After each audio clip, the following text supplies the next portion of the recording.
Stevenson, man, I tell you what, phenomenal performance, phenomenal.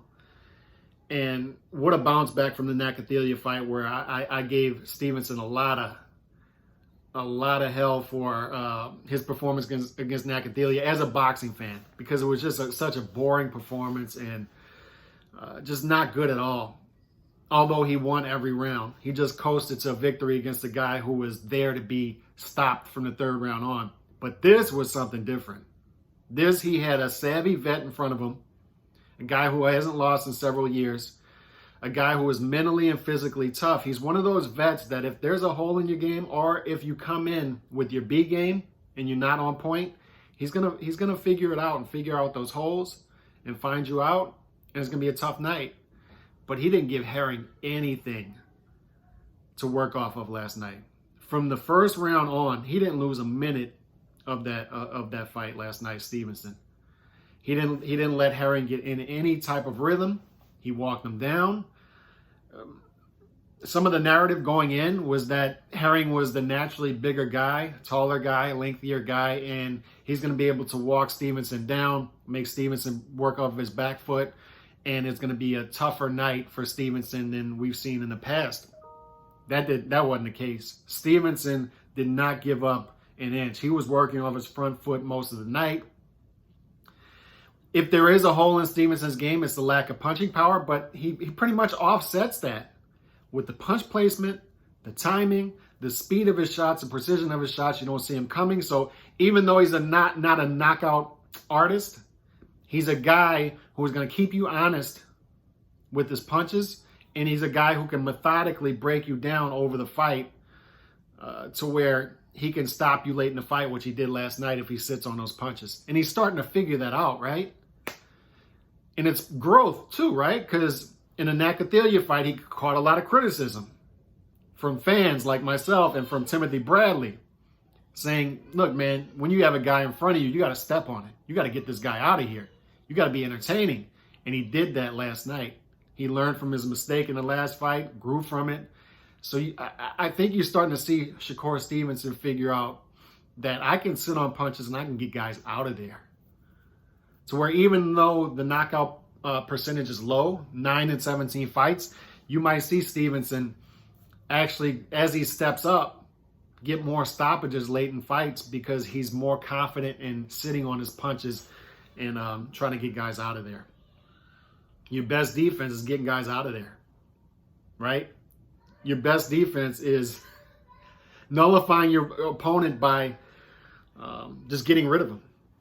And I think he's going to figure that out. He's figuring it out. I mean, what a technical, brilliant performance. Also entertaining, being that he stepped on it last night. And when I look at the picture at 130, I don't see anybody messing with him. If you would have asked me that earlier this year after the Burchell fight with Valdez, after the Nakathila fight with Stevenson, I would have said that's a toss-up fight between Valdez and Stevenson. It's a toss-up fight. It could go either way. After what I saw last night and after what I saw last month with Valdez, Stevenson is probably a 3-1, if not 4-1 favorite to win that fight. I'm picking Stevenson. I'm not losing any sleep over that pick. Chris Colbert's at 130. That'd be an interesting fight. But I think the unification fight's hopefully the one we get next between Stevenson and Valdez. But Colbert's out there as well. He's a fun fighter to watch. Very fast. He can box as well. So that'd be a firefight, but Stevenson will win that easy, in my opinion, too. I just don't see anybody at 130 messing with Stevenson. 135 is where it gets interesting because you got killers there. I mean, you got T.O., you got Devin Haney, you got Lomachenko, you got Garcia. So guys with a lot of potential. But Stevenson said last night that he wants to become undisputed at 130. So you figure he's probably planning on being there another year to possibly 2 years. So by that point, Teofimo's gone up to 140. Devin Haney's gone up to 140. I don't think we're going to see a Tank Davis fight, how they're managing his career, but what a fight that would be. Ryan Garcia, his career isn't developing how you like. The guy that's left at 135 would be Lomachenko. I think he's still going to be around at 135 2 years from now. He'll probably be a little past his prime at that point. So we talk about Stevenson versus Lomachenko at 135. I really don't see Stevenson losing anytime soon. And I think he's going to be dominant on top of that. And hopefully he continues to be entertaining on top of that. So if you add all of this together, you have a guy who's going to be a star 2 years from now in Stevenson. It's all there for him. The only hole I see in his game really is the lack of punching power. But like I said, when you put together the punch placement, the timing of his shots, the precision, the speed, all that keeps his opponent honest because they don't see what's coming at him. And on top of that, with all that together, it offsets the lack of punching power because he can methodically break you down as each round goes on throughout the fight and get late stoppages. So, I mean, there's not much to go off of if you're his opponent as far as weaknesses to exploit. I mean, this guy seems to be the complete package. And I was very pleased with his bounce back performance last night, coming off the lackluster win against Nakathila. And the sky is the limit for this guy, man. I'm telling you, the sky is the limit.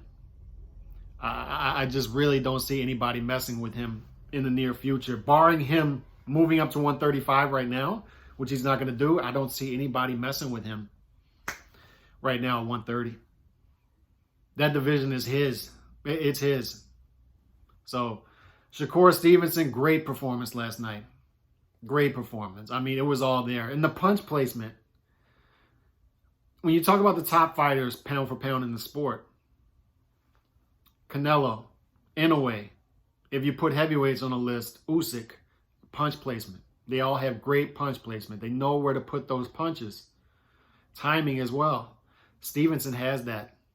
He has that. So over time, each fight, this guy's legend will grow. He'll start to grow in the sport. He'll rack up better wins. Hopefully they keep him active. Hopefully he stays out of trouble outside the ring. Keeps it together mentally. And if so, like I said, the sky's the limit. This guy will be on pound for pound lists. And he will be in big fights if he keeps all that together. So punch placement is there for him. And that's an important thing. So what y'all think about Shakur Stevenson? Y'all hit me up. Let me know. God bless. Peace.